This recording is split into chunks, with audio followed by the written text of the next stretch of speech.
Cerita bermula di sebuah halte bus. Forrest Gump tengah menunggu bus nomor 9.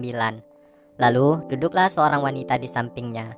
Ia memperkenalkan diri dan menawarkan coklat, bahkan mengomentari sepatu milik wanita itu. Cerita soal sepatu inilah yang membuatnya bernostalgia pada ingatan di masa lalu. Scene berpindah ke masa kecil Forrest. Baru saja Forrest kecil dipasangi sepatu khusus beserta besi penyangganya. Hal ini dilakukan karena tulang belakangnya yang bengkok dan menyulitkannya berjalan. Forrest menceritakan kenapa ibunya memberi ia nama Forrest. Nama itu diambil dari pahlawan perang bernama Jenderal Nathan Bedford Forrest. Nama itu untuk mengingatkannya bahwa terkadang kita melakukan hal-hal yang tak masuk akal. Ketika mereka akan menyeberangi jalan, kaki Forrest tersangkut pada sela-sela besi di selokan, hingga orang di sekitarnya memandanginya. Setelah itu, ibunya pun berkata, "Jangan berkecil hati ketika orang lain memandang kekurangan kita. Kalau Tuhan bermaksud menciptakan semua manusia sama, maka semuanya juga akan memakai penopang kaki." Wow, ibunya selalu bisa membuat ia mengerti. Forrest dan ibunya pulang ke rumahnya di Greenbow, Alabama. Mereka hanya tinggal berdua dan seorang asisten rumah tangga di rumah besar itu. Sehingga beberapa kamar disewakan dan dari situlah mereka mendapat uang. Ibunya mendaftarkan Forrest ke sekolah biasa, namun mendapat penolakan karena IQ-nya yang rendah. Meskipun begitu, ibunya mengusahakan agar Forrest bisa bersekolah di sekolah itu. Kepala sekolah menanyakan kemana ayah Forrest dan ibunya pun menjawab ayahnya pergi liburan.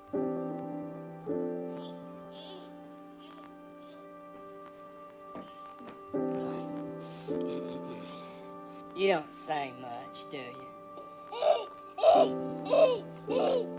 Di malam hari, Forrest menanyakan apa makna dari liburan dan di mana ayahnya.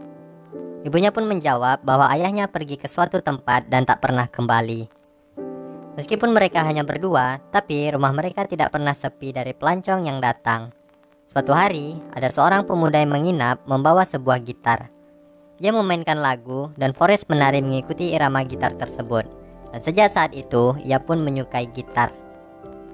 Forrest dan ibunya melihat seorang musisi sedang bernyanyi sambil menari di sebuah televisi di toko elektronik.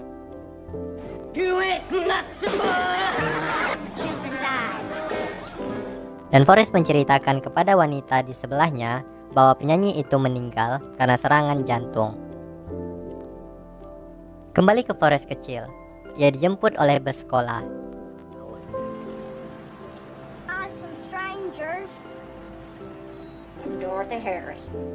Awalnya tidak ada yang mau duduk dengannya, dan ia pun memilih untuk berdiri.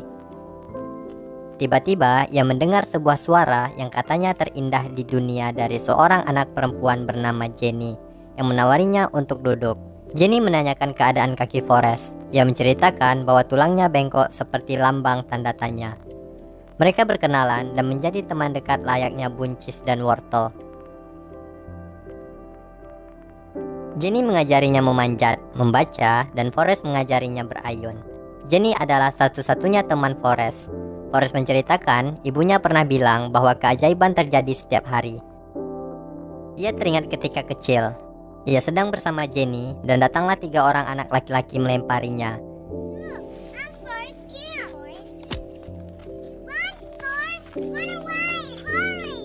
Jenny menyuruhnya berlari dan terus berlari. Awalnya ia kesulitan, namun ternyata di tengah perjalanan penyangga kakinya terlepas. Bukannya berhenti, malah Forrest bisa berlari amat kencang sekali.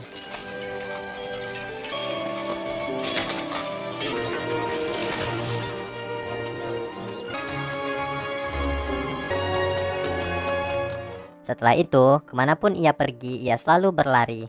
Bahkan semua orang tahu dia penggila lari. Forrest pergi ke rumah Jenny karena tidak melihat Jenny di sekolah. Ayah Jenny yang mabuk memanggilnya. Jenny langsung bersembunyi bersama Forrest ke tengah ladang sambil berdoa agar ia menjadi burung agar bisa terbang jauh. Jenny kemudian diantar oleh polisi ke rumah neneknya dekat dengan rumah Forrest. Terkadang Jenny mendatangi Forrest malam-malam ke rumah. Mereka bersahabat hingga SMU. Lagi-lagi Forrest ditabok dengan batu oleh 3 anak laki-laki yang dulu saat sedang bersama Jenny. Jenny menyuruhnya berlari seperti dulu. Mereka mengejar menggunakan mobil.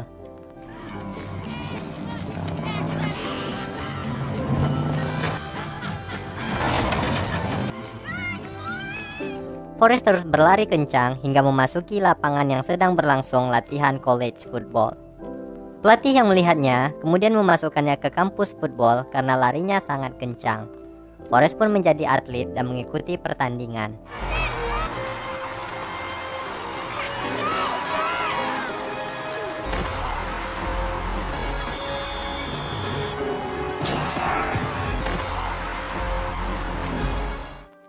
Scene berikutnya, di Universitas Alabama, Gubernur Wallace menyampaikan pidato tentang siapa saja boleh berkuliah di Universitas Alabama, termasuk orang berkulit hitam. In Tuscaloosa had been decent. Vivian Malone had. Ma'am, you dropped your book. Campus kept the mob from gathering and Say, wasn't that gone? Kemudian, Forrest menceritakan tentang Gubernur Wallace yang ditembak. Wanita tadi pergi karena busnya datang. Forrest kini bercerita dengan seorang wanita yang membawa bayi. Wanita itu kuliah di kampus campuran. Forrest mengatakan bahwa Jenny sekolah di sekolah khusus perempuan. Ia pernah mendatangi Jenny di malam hari saat hujan turun dan membawakannya sebuah coklat. Jenny bermesraan dengan seorang pria di mobil. Namun, Forrest salah paham dan mengira Jenny hendak disakiti oleh lelaki itu. Ia memukulinya dan dimarahi oleh Jenny. Namun, Jenny membawa Forrest ke kamar di asramanya.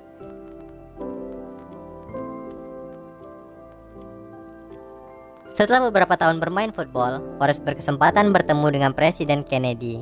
Ketika ditanya oleh Kennedy apa yang ia rasakan berada di tim, ia malah menjawab ingin kencing karena kalap dengan meminum 15 botol minuman di jamuan makan. Ia menceritakan Presiden Kennedy kemudian ditembak oleh seseorang, begitu pula adiknya. Akhirnya, Forrest lulus dari college football. Ia melanjutkan wajib militer di angkatan bersenjata. Forrest bertemu dengan Bubba yang tahu segalanya tentang udang. Bahkan, keluarganya berbisnis udang dan memasakkan udang bagi majikan mereka orang kulit putih. Bubba juga akan berbisnis udang setelah keluar dari angkatan bersenjata. Mereka berdua berteman dekat. Setiap kegiatan apapun, Bubba selalu bercerita tentang udang. Bahkan, saat latihan memasang senjata, menyemir sepatu, dan membersihkan lantai, udang terus yang ia bahas. Seorang prajurit memberikan sebuah majalah yang di dalamnya ada foto Jenny. Kini, Jenny dipekerjakan di sebuah teater di Memphis sebagai penyanyi. Forrest mendatangi teater itu untuk melihat sendiri Jenny tampil bermain gitar. Namun, ia digoda oleh pengunjung. Forrest yang melihat hal itu pun memukul orang itu. Jenny pergi dan marah dengan Forrest. Ia hanya bermaksud melindungi Jenny, tapi Jenny merasa ia sangat terganggu akan hal itu. Dan Forrest pun menyatakan bahwa ia sangat mencintai Jenny. Namun Jenny berkata bahwa Forrest tidak tahu apa artinya cinta itu. Cinta tapai. Sebelum Jenny pergi, Forrest mengatakan bahwa ia akan dikirim ke Vietnam, dan Jenny memberi nasihat untuk lari saja jika mendapat masalah. Forrest dan Bubba sampai di perkemahan para prajurit.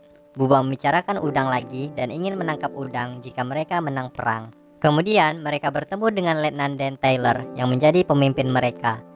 Letnan berpesan bahwa satu hal yang bisa menyelamatkan hidup seorang prajurit adalah mengganti kaos kaki setiap berhenti ketika melakukan perjalanan di hutan, agar tidak digerogoti oleh mekong, sejenis serangga mungkin ya.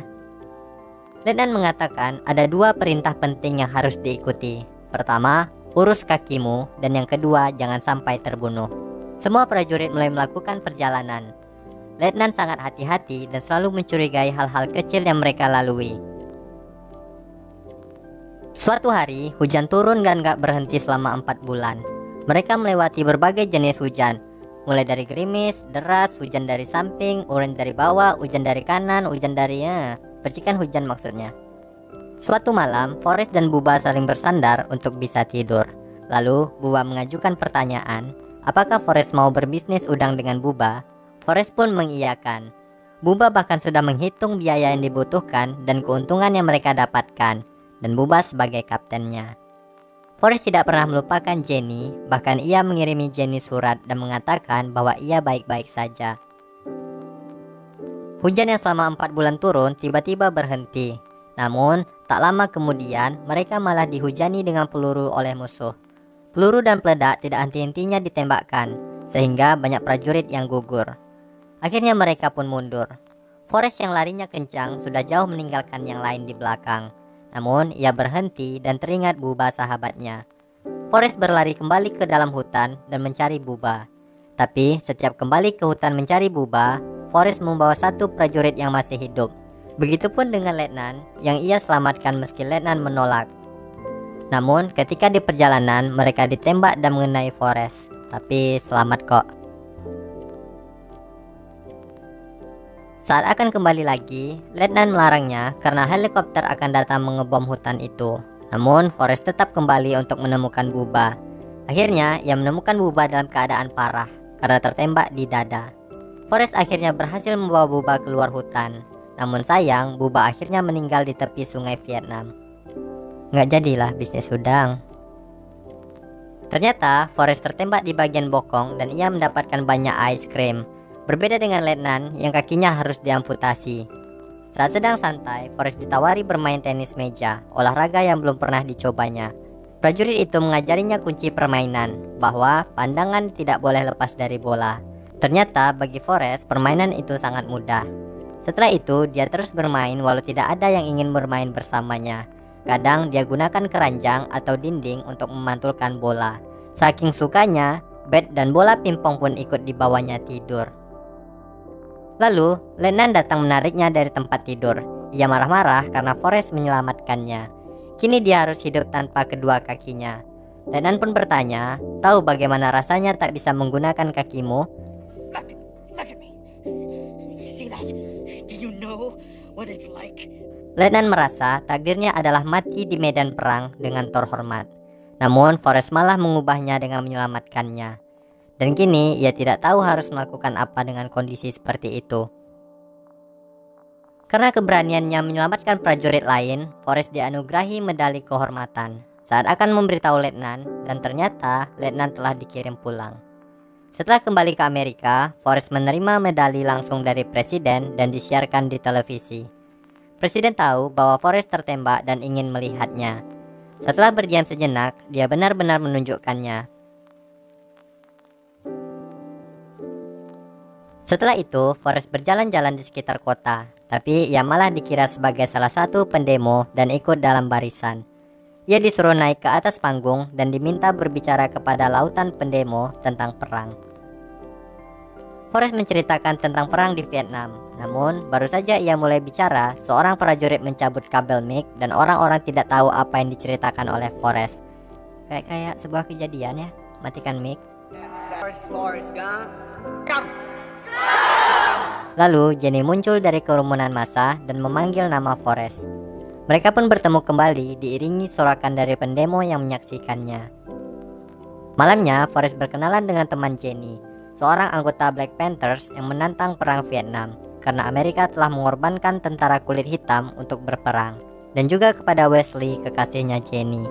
Kayaknya Wesley terlihat tidak senang dengan kedatangan Forrest. Jenny terlihat bertengkar dengan Wesley, dan tiba-tiba Wesley menampar Jenny dengan keras. Forrest dengan wajah marah langsung memukuli Wesley, namun dihentikan oleh Jenny.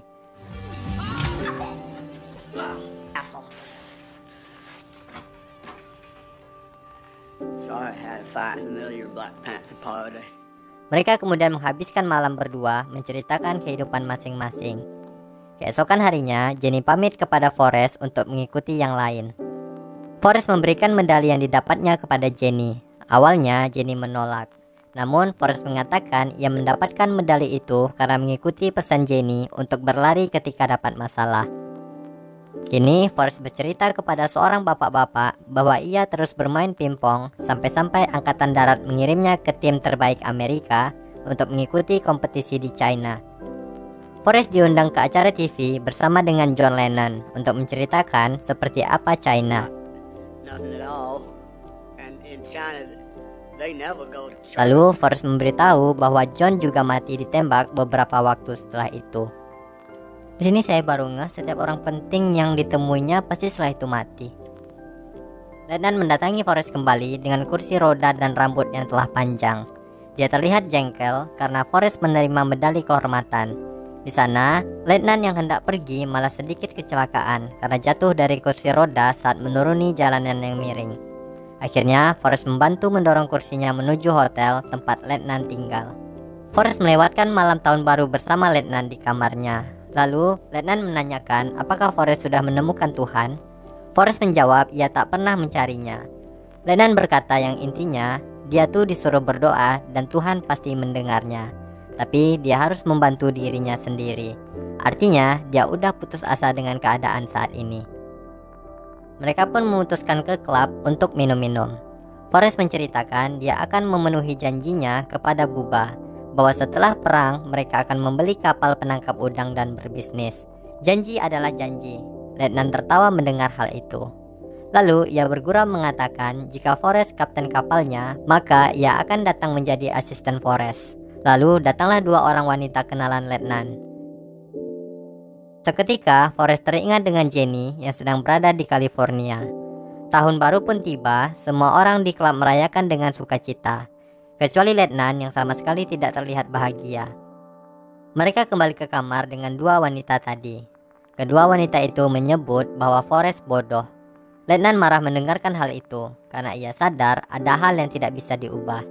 Seperti dia yang tidak mau dipanggil cacat dan Forrest yang tidak ingin dipanggil bodoh. Lalu Letnan mengucapkan selamat tahun baru dengan lesu kepada Forrest. Beberapa bulan kemudian, Forrest dan timnya diundang ke Gedung Putih. Setelahnya, Forrest dibebas tugaskan dari angkatan bersenjata tanpa alasan dan kembali pulang ke rumahnya.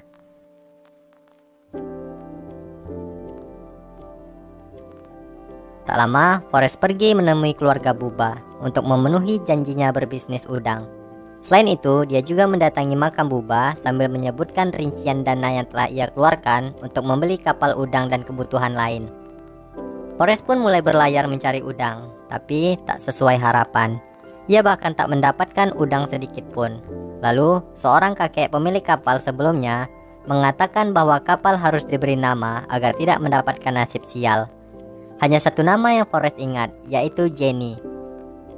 Di tempat lain, Jenny ternyata terjebak narkoboy. Wajahnya seperti mayat hidup saking pucatnya. Jenny sempat berniat untuk mengakhiri hidupnya saja. Namun, ia urungi niat itu. Mungkin udah mulai sadar kalau jalannya salah. Forrest kembali berlayar mencari udang. Tiba-tiba, Letnan terlihat di dermaga menunggunya. Tanpa pikir panjang, Forrest langsung melompat dari kapalnya yang masih melaju untuk menemui Letnan dan memenuhi janjinya ketika di klub. Jika Forrest menjadi kapten kapal, ia akan menjadi asistennya. No, sir.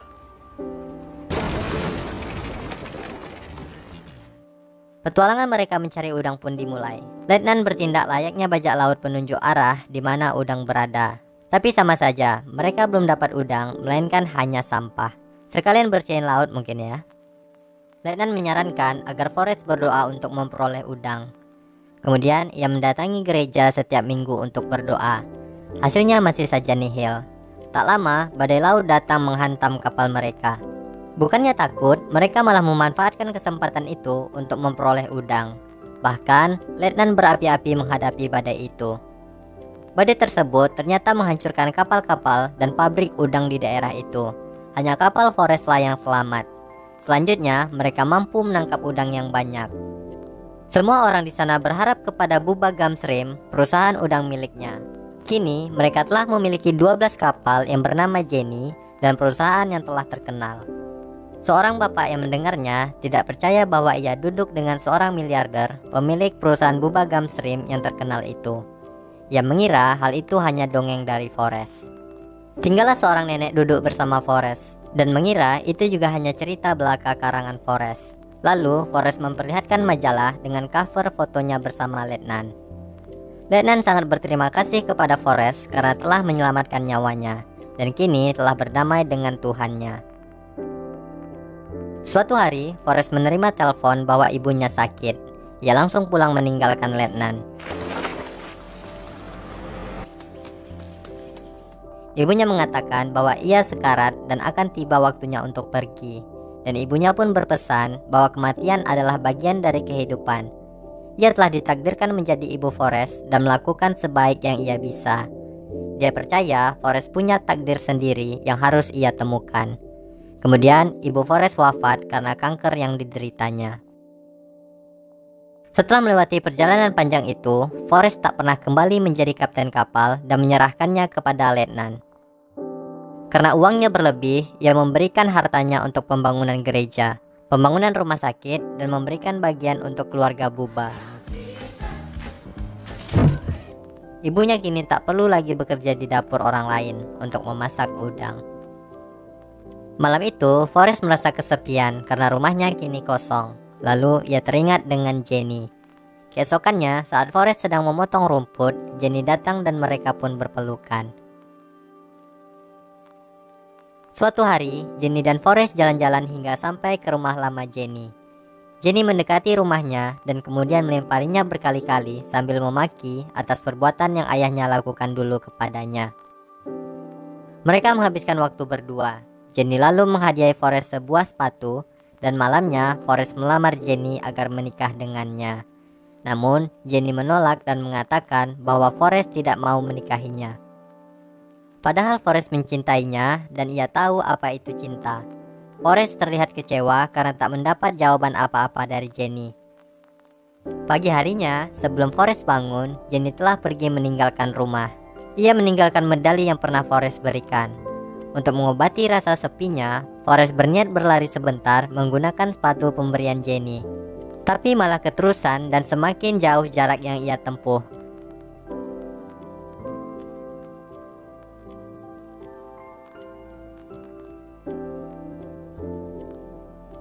Setelah 2 tahun lamanya berlari, Forrest akhirnya tersiar di televisi sebagai tukang kebun yang telah 4 kali melintasi Amerika. Gila emang, makan, minum, sesak panggilan alam kayak mana Tri ya? Jenny yang menjadi pramusaji di sebuah restoran juga melihat berita tentang Forrest. Kini ia punya fans yang mengikutinya berlari. Awalnya 1 orang, lalu bertambah dan terus bertambah. Forrest menjadi inspirasi banyak orang. Buktinya berkat perkataannya kepada si pembuat stiker miliknya laris manis. Bahkan pengusaha baju kaos dapat ide hanya dari bekas lap wajah Forrest yang terciprat lumpur. Setelah berlari selama 3 tahun 2 bulan, 14 hari dan 16 jam, Forrest berhenti karena lelah sekali dan ingin kembali pulang ke Alabama.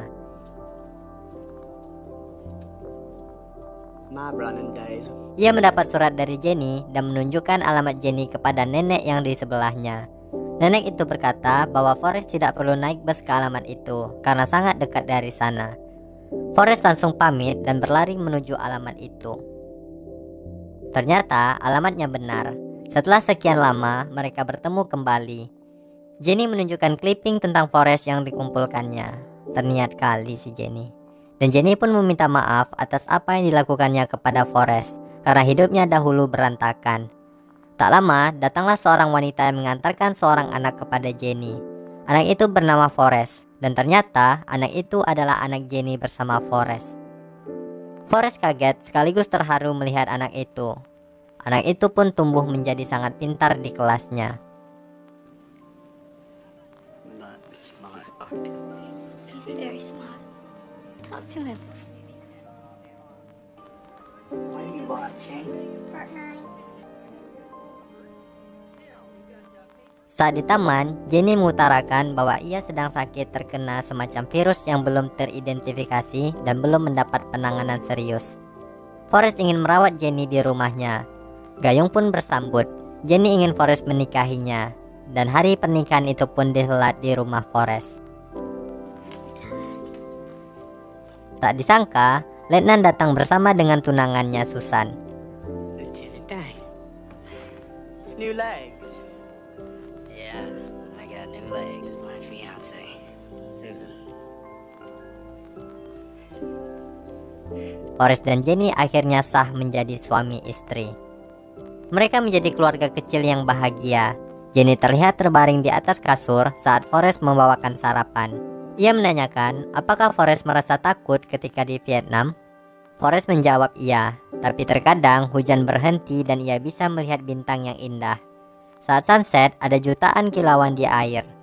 Danau pegunungan yang jernih seakan tampak 2 langit berdampingan, dan matahari terbit di padang pasir.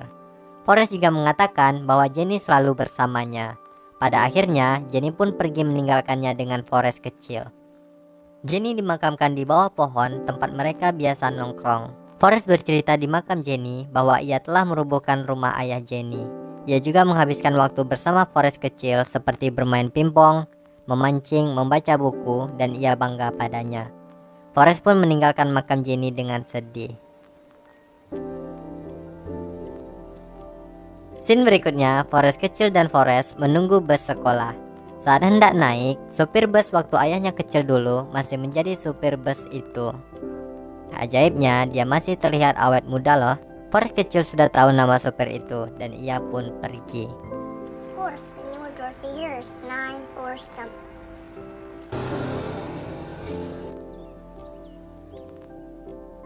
Tamat, akhir yang isi sendiri ya. Dari film ini, kita dapat mengambil makna bahwa kesuksesan seseorang tidak dilihat dari berapa IQ yang ia miliki. Meskipun mendapat cap sebagai orang bodoh, bukan berarti seseorang itu tak memiliki kelebihan apapun. Asalkan ia mau berusaha dan terus maju dengan apa yang ia yakini, maka apapun kemustahilan yang orang lain kira tidak mampu dilakukannya akan menjadi sebuah keajaiban. Forrest Gump mengajarkan kita tentang menyayangi orang tua, selalu optimis, berpikir positif, pantang menyerah dan dermawan. Tak hanya itu, ia menepati janjinya, tak pernah lupa dengan sahabatnya dalam situasi apapun. Setia pada satu cinta dan menjadi ayah yang baik bagi anaknya. Agaknya film ini memang layak dinobatkan menjadi film terbaik sepanjang masa. Sekian dari kami. Apabila kalian memiliki referensi film untuk direview, kalian bisa komen di bawah ya. Terima kasih dan sampai jumpa.